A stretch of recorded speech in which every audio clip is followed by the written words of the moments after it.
Good afternoon. We're here at the Canadian Centre for Men and Families. This is the headquarters of the Canadian Association for Equality, a charity focused on the health and well-being of boys, men, fathers, and families. We're here to commemorate the National Workers Day of Mourning, which takes place every April 28th.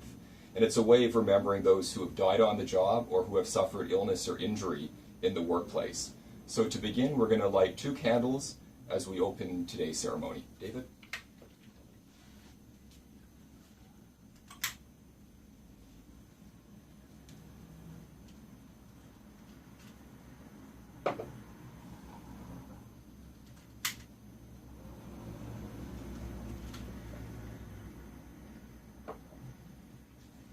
Thank you. One workplace fatality is one too many. But to solve this tragedy, we need to acknowledge and understand the affected groups so that we can better respond to their tragedy. And the fact is that males account for the overwhelming majority of deaths on the job.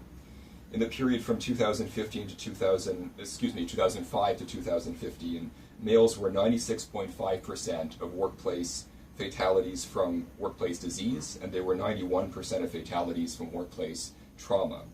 The most dangerous occupations, construction, manufacturing, and transportation among them, have in common the fact that they are overwhelmingly, even to this day, represented by male workers.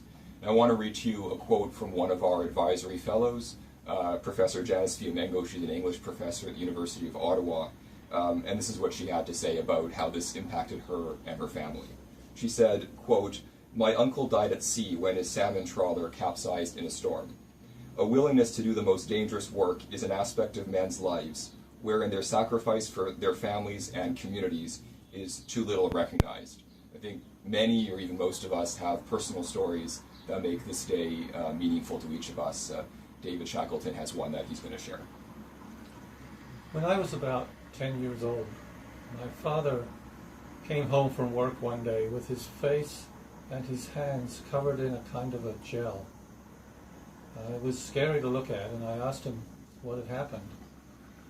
He worked in a canning factory where they made processed foods. And he said that he was working by a big pot of soup, and it boiled and it splashed up into his face, and that his hands were burned scraping the scalding soup off of his face and out of his eyes. And I remember that I asked him, why did this happen? And I don't remember his exact answer, but it seemed to be just something that was expected, that if you work, sometimes accidents happen. And I hope that this attitude can change. Thank you, David. We're a men's health organization at the Centre for Men and Families, and so we're here to challenge men to move away from an identity too often tied to behaviors that are risky or dangerous, and we encourage men and women to work together to demand a safer work environment for themselves and their co-workers. Women have historically been precluded from dangerous professions, that's true, and while the stated goal was to protect women, dangerous jobs in fact pay higher wages precisely because they are less desirable. And the repercussions of that are still with us and something we need to come to terms with from a public policy point of view. So in solidarity with events across the country, every April 28th at 3 p.m. we wear black and yellow ribbons, and we decorate our offices and our workplaces with those ribbons, as we have behind us done. We light candles, and we share stories of lost loved ones to renew our commitment to working together to make our workplaces healthier and safer. And we're going to each reflect on what this means to us during the next minute of silence. Please join with me.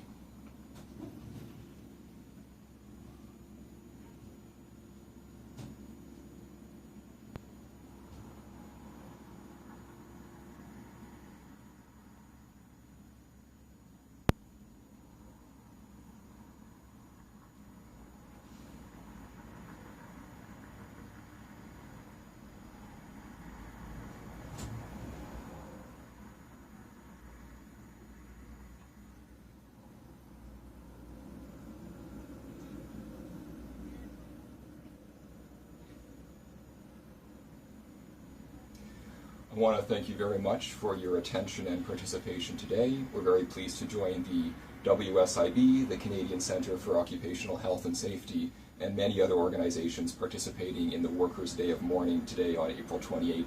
For more information on our organization, you can visit equalitycanada.com as well as menandfamilies.org. Thank you again.